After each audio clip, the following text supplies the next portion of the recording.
Please welcome the frontrunner for the Republican nomination, former President Donald Trump.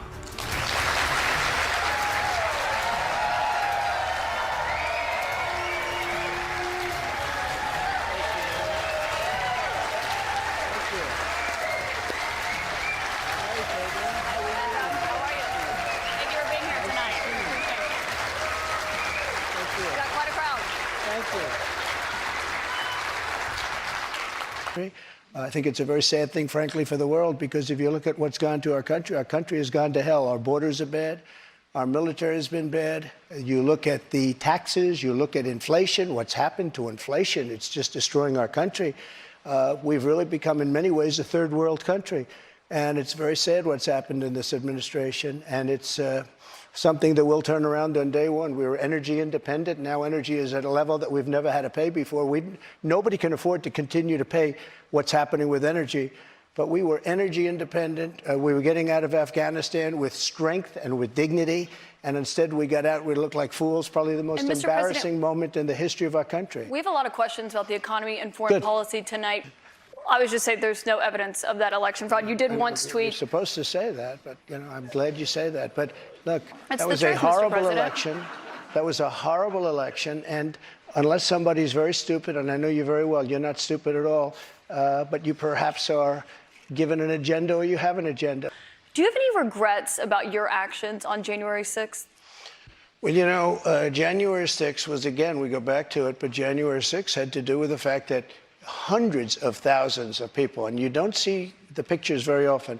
A lot of the people here probably were there. January 6th, it was the largest crowd I've ever spoken to. One of the big problems was that Nancy Pelosi, Crazy Nancy as I affectionately call her, Crazy Nancy Pelosi and the mayor of Washington were in charge, as you know, of security. And they did not do their job. They're not in charge of the National Guard. You're in charge of the National Guard. Well, I offered them National Guard. I said, we'll give you soldiers, we'll give you National Guard, we'll give you whatever you want. And they turned me down. And in fact, she turned me down. She turned me down in writing. They turned me down. But your acting defense secretary, Chris Miller, at the time, he says you never gave a formal order to deploy the National Guard. But when it came to that day, just the opposite. Chris Miller wrote a book, and he's a fantastic guy, and he was ready to go. They turned him down. If you look, the mayor of Washington, D.C., lovely lady, she said, we don't want it. We don't like the look. Nancy Pelosi said, oh, we don't like the look. If they would have had I offered them 10,000 soldiers. I said, it could be 10, it could be more, but I offered them specifically 10,000 soldiers. If they would have taken 500 soldiers, you wouldn't have had the problem. They turned it down. And if you look at the Inspector General report, he says they turned it down. They made a terrible mistake. Well, when it was clear they weren't being peaceful, why did you wait 3 hours to tell them to leave the Capitol? They listened to you like no one else. You know that. They do. I agree with that. But so why didn't you tell them to go home sooner? Nancy Pelosi and the mayor are in charge. I assume they were able to do their job. They weren't. But Pelosi's not in charge of Capitol security. And if you security. remember, I made a video right outside the Oval Office in the Rose Garden. And I'm very proud of that video. I didn't have a script. I don't need scripts like a certain person that's in there right now. What time, the video? It came out much later after they had already attacked the Capitol. It was a great video. And going back to your influence, in that 3 hours, over 140 officers were injured that day.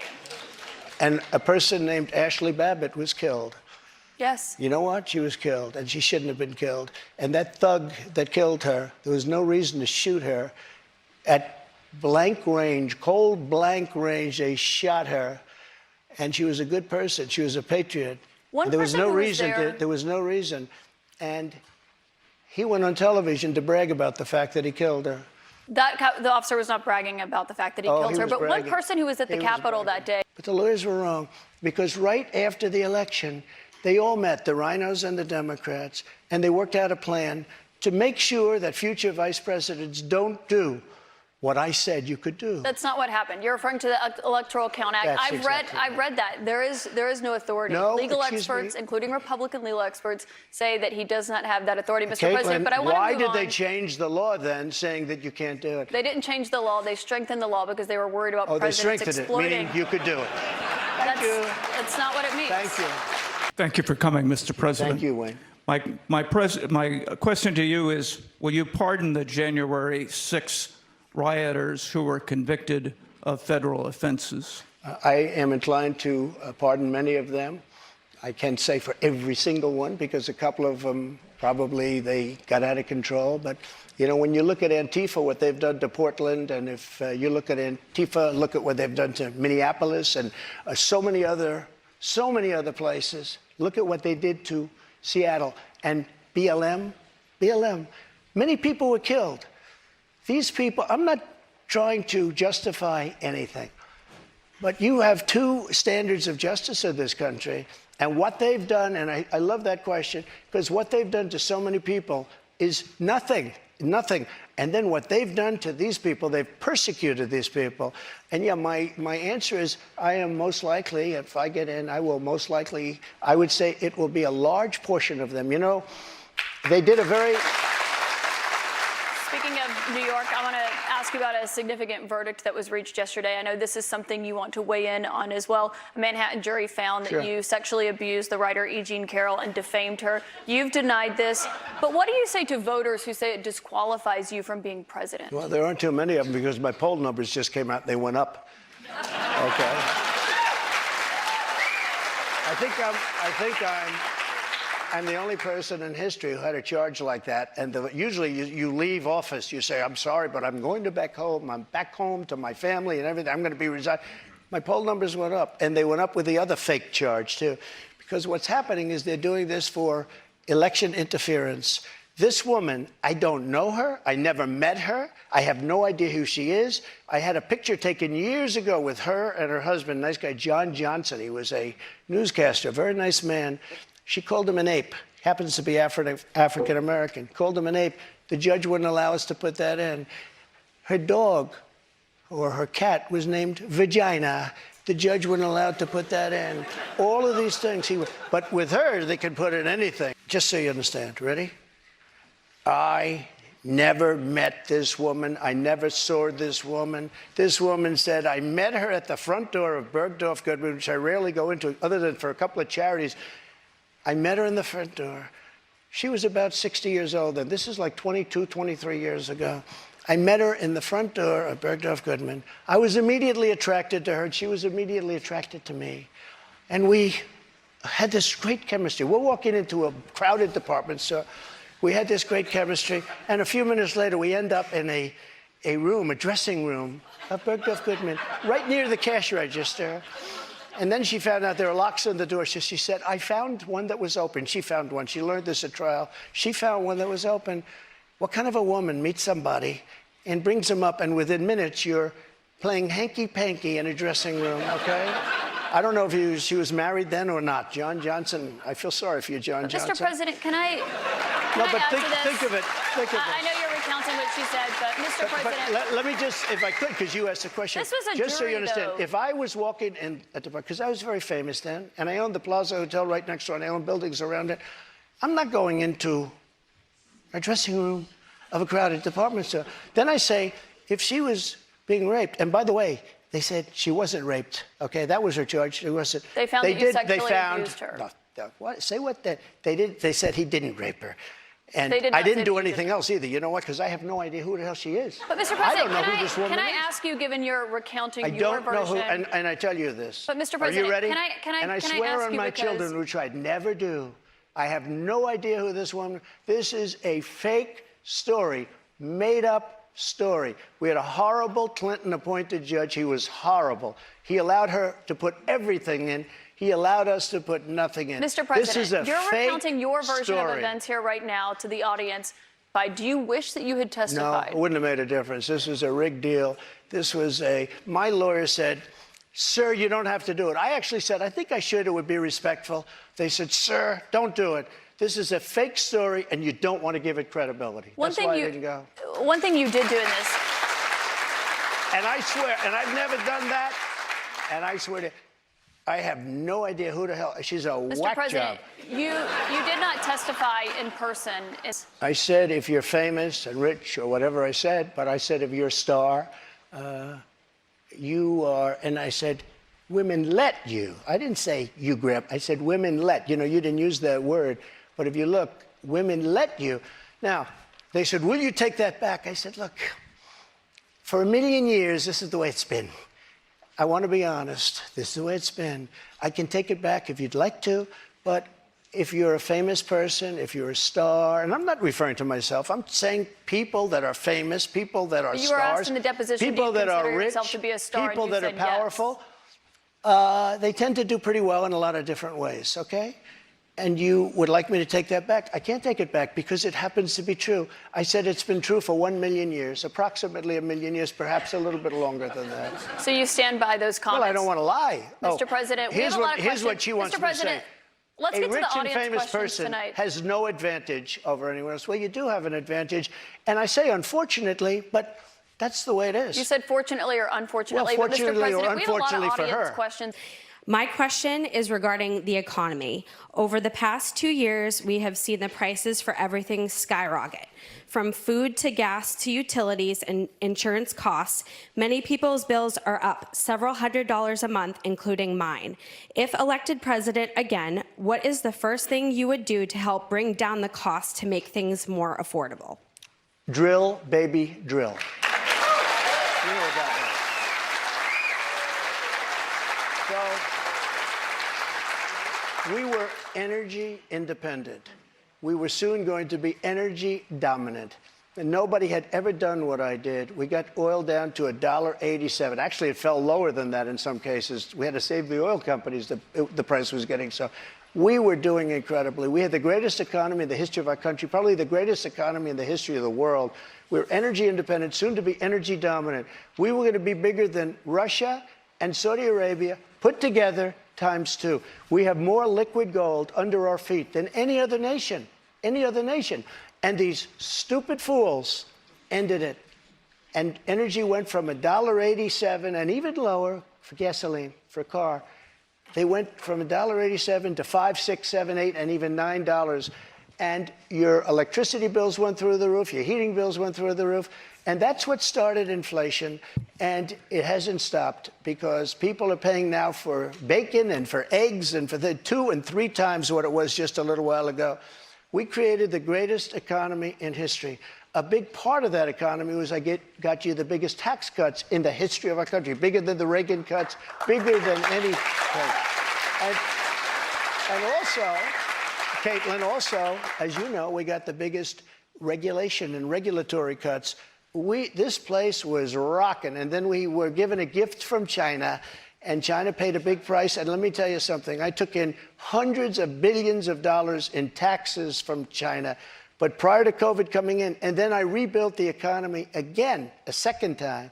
But we had, prior to COVID coming in as from China, from Wuhan, which I said it came from Wuhan. Everybody said, oh, you're wrong about that. You're wrong. It came from Wuhan. I said it right from day one. So we had the greatest economy in the world. Here's the story. They made energy so high, and energy is all invasive. It is massive as an industry and as a cost. It lifted everything. If Mr. you President, if you made donuts, if you made, no matter what you did, and we had inflation, the likes of which I guess we haven't had, as I said, for 52 years, but I think more than that. We had no inflation.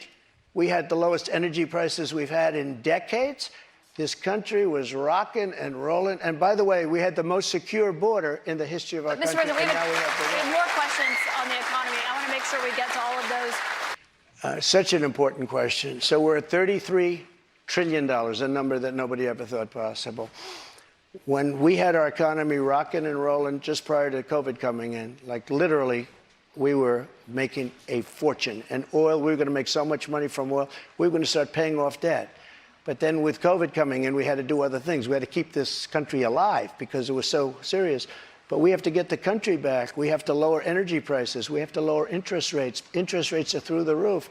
Energy has to come down. It all has to come down, and we have to start paying off debt. But when we have a debt limit, and they use that very seriously. They came in, Schumer came in with Nancy Pelosi, and they were using it. We'll violate it. We'll do whatever. They talked a whole lot different than they do right now. I say to the Republicans out there, congressmen, senators, if they don't give you massive cuts, you're going to have to do a default.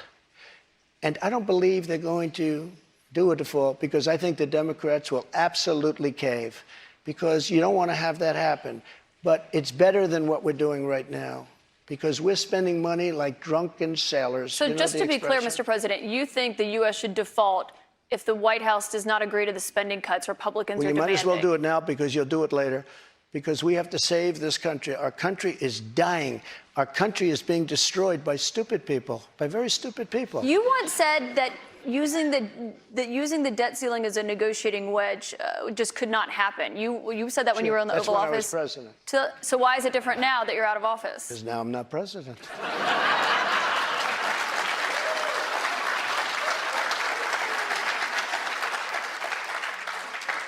The U.S. defaulting would be massively Well, you consequential don't know. for everyone in this room, for all Americans. You don't know. It's psychological. It's really psychological more than anything else.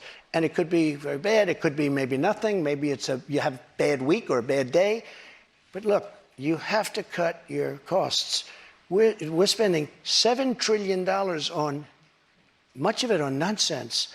$7 trillion on nonsense. We've got And another I actually question from a said, voter tonight. get all of that money that was wasted, and frankly, the Senate should have never approved it. Get all that money that was wasted, and if they don't get rid of that, you'll have to default.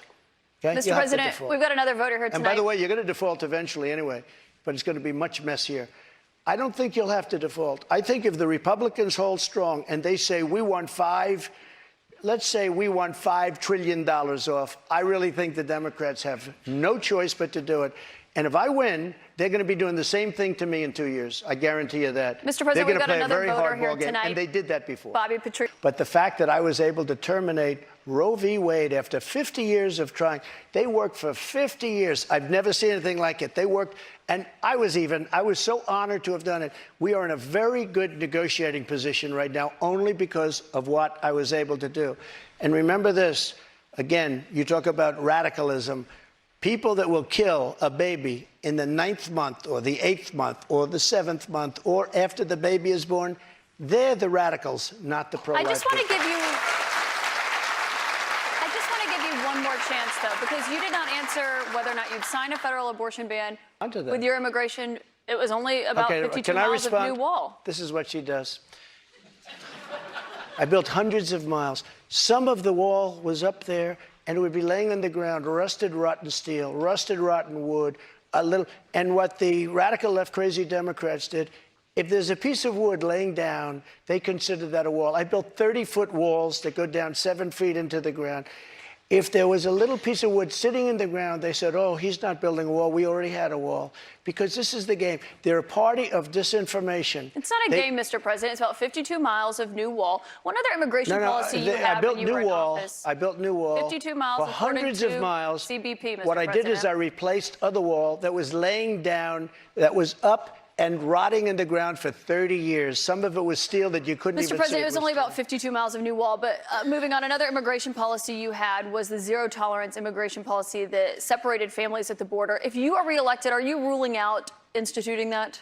Well, when you have that policy, people don't come.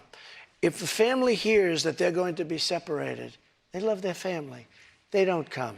So I know it sounds harsh, but if you remember they said I was building prisons for children. It turned out that it was Obama that was building the prisons for the children. But would you re-implement that if you're reelected? Is well, that what you're saying? we have to save our country, all right? We So it can't sounds like afford, that's a yes. No. When you say to a family that if you come, we're going to break you up, they don't come.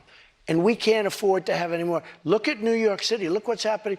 They're living in Central Park in New York City because we're giving away so much equipment. We don't have ammunition for ourselves right now. We don't have ammunition for ourselves. We're giving away so much. But here's the thing. I have to say it to start off. No longer matters. If I were president, this would have never happened. And even the Democrats admit that. Putin knew it would have never happened. And his pipeline would have never happened. A lot of things would have never happened. But this would never have happened. And all those dead people, both Russian and Ukrainian, they wouldn't be dead today. And all those cities that are blown up and disintegrated right to the ground, that wouldn't have happened. Okay, now, here's the problem. We've given so far $171 billion. They've given, meaning European Union, which is approximately the same size altogether as our economy. They've given about 20. So we're at 170, let's say, and they're at 20. You don't have to know too much about history to realize, or geography, to realize that they're a little bit more affected than we are, okay? So they've got to put up a lot more money. because they're taking advantage of us like every other country did. That's why I ended NAFTA and replaced it with the USMCA, Mexico, But on Canada. this issue, Mr. Answer. I have a very good relationship with President Zelensky because, as you know, he backed me up with the phony impeachment hoax #1 when he said the president didn't do anything wrong. So That was I when you happen to asked him like. for an So I investigation in happen to exchange like. for Yeah, that's right. weapons. And I was totally exonerated, by the way. Just a waste of time and money. You were impeached over that. You I were was impeached over impeached. that. But let's stay on topic here, Mr. President, because the question is, would you give Ukraine I weapons was and funding? impeached by a crazy woman named Nancy Pelosi. But the question who should here have is, been. would you give Ukraine weapons and funding if you were I would elected? sit down. Let me just put it a nicer way. If I'm president, I will have that war settled in one day, 24 hours. How would you settle that war in one day? Because I'll meet with Putin, I'll meet with Zelensky. They both have weaknesses and they both have strengths. And within 24 hours, that war will be settled. It'll be over. It'll be absolutely Do you over. want Ukraine to win this war? I don't think in terms of winning and losing. I think in terms of getting it settled so we stop killing all these people and breaking down this country. Now, Just made there. Can you say if you want Ukraine or Russia to win this war? I want everybody to stop dying. They're dying, Russians and Ukrainians. I want them to stop dying. And I'll have that done. I'll have that done in 24 hours. I'll have it done. You need the power of the presidency to do it. But you won't say that you want Ukraine to win. You know what I'll say? I'll say this. I want Europe to put up more money because they're in for 20 billion. We're in for 170, and they should be. And they should equalize. They have plenty of money. They should equalize. I got with NATO. But I'm when I asking sat you down, about I got Ukraine them right to now, put up Mr. hundreds President. of billions of dollars that they weren't paying under Obama and Bush and all of these other presidents. That's why they're able to help them fight the war because of the money I got. But I let's want talk about Europe. what's happening in Ukraine, excuse me. Mr. I want President. Europe to put up more money because they're laughing at us. They think we're a bunch of jerks. We're spending $170 billion for faraway land, and they're right next door to that land, and they're in for 20.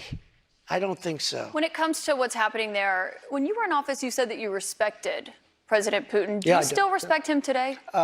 He made a tremendous mistake. He was a smart guy, you know. I remember I said he was smart, she was smart. They What said was his he mistake? said President Xi of China, right, is smart. Okay, 1.5 billion people. He's the ruler of 1.5 billion people.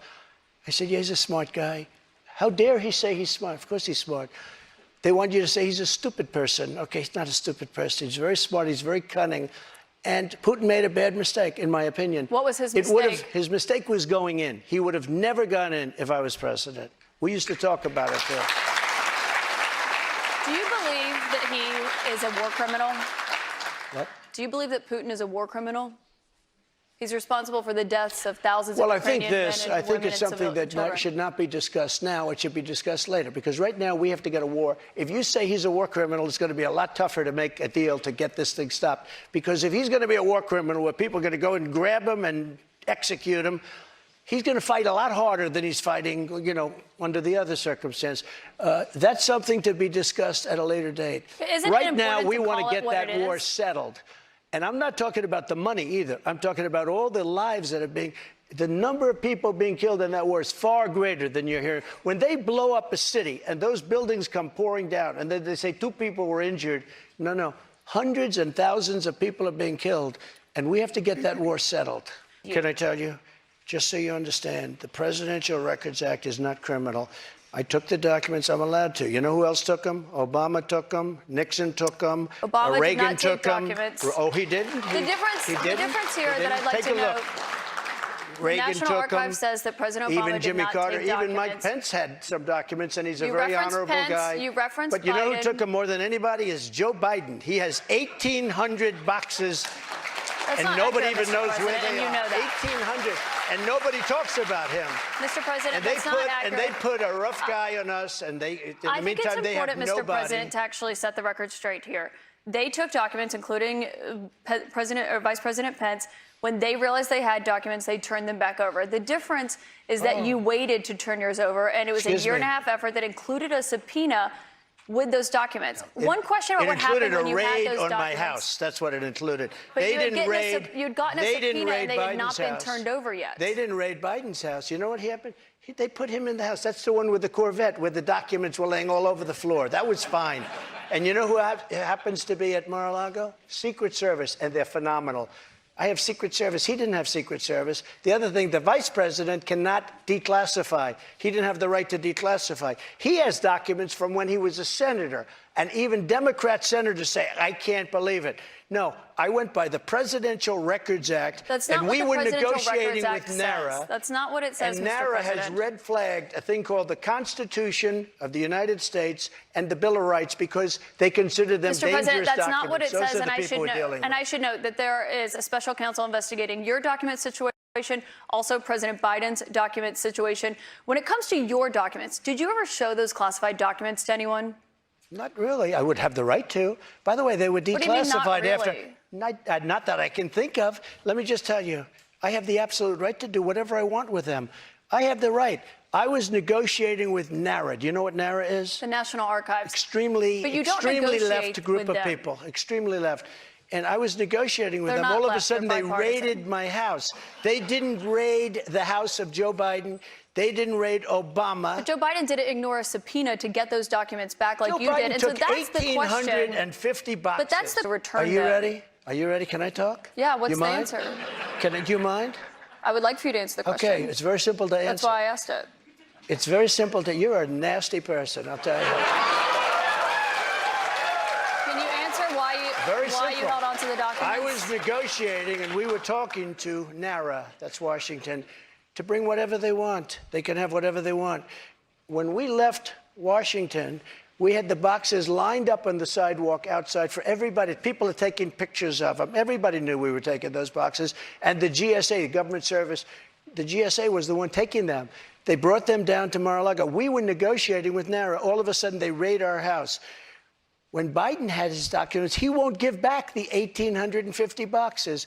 And you're going to find some real gems in there. But it was Biden who alerted them that he had the documents. The National Archives reached out to you to get your documents back. Why did you not turn them over when you got a subpoena asking for you to turn them over? We were negotiating with them as per the Presidential Records Act. We were negotiating with NARA. That's not what Very the nice Presidential people, Records Act. but all of a sudden they raided the house. Now, why hasn't the FBI raided Biden? But I just explained to you why. No. It's because he's the one, they alerted the government that they had those documents and had them come and get the documents from his house. My question for you, though, when it comes to documents, do you still have any classified documents in your possession? Are you ready? Do you? No, I don't have anything. I have no classified documents. And by the way, they become automatically declassified when I took them. But no, why? You have to declassify Let me ask you a question. Why is it that Biden had 9 boxes in Chinatown? And he gets a lot of money from China. Why is that? And why aren't people? Mr. President, you cannot why say aren't that. people There is no bringing that evidence up? of that, Mr. And why President. don't they put this What guy you're Jack referring Smith to and his is an group office that he had. of thugs? Mr. Why don't President, they put him in charge of that? I need to stop you right there because there's no evidence of what you just said there. What you're referring to there is an office that he had after leaving That's at the vice presidency. He had a temporary office. But I want to ask you about another investigation that you're facing. You don't know the subject. I do know the subject. He had one at University of Pennsylvania, but he also had 9 boxes another in investigation Chinatown. that you're facing, which is the one that's happening in Georgia, where they are investigating your efforts to overturn. All of these fake investigations of me are about election interference. They think because I'm leading Biden by 11 points, 7 points, 9 points, I'm leading DeSanctimonious by a lot, by 40 points or 45 points. I think he ought to just relax and take it easy and think about the future, because right now his future is not looking so good. The way he got out of Afghanistan was the single most embarrassing moment in the history of our country. Mr. President, I have one more question. Will you commit to accepting the results of the election regardless of the outcome? You want me to answer it again? If I think it's an honest election, I would be honored to. And right now, we are so far ahead of both Democrat and Republican. And you know what? If I don't win, this country is going to be in big trouble. It's so sad to see what's happening. But no commitment there on accepting the results regardless of the outcome. If it's an honest election, correct, I will. Okay, so not committing to accepting the 2024 election results or acknowledging what happened in 2020. Go ahead. President Trump, I want to thank you for coming here tonight.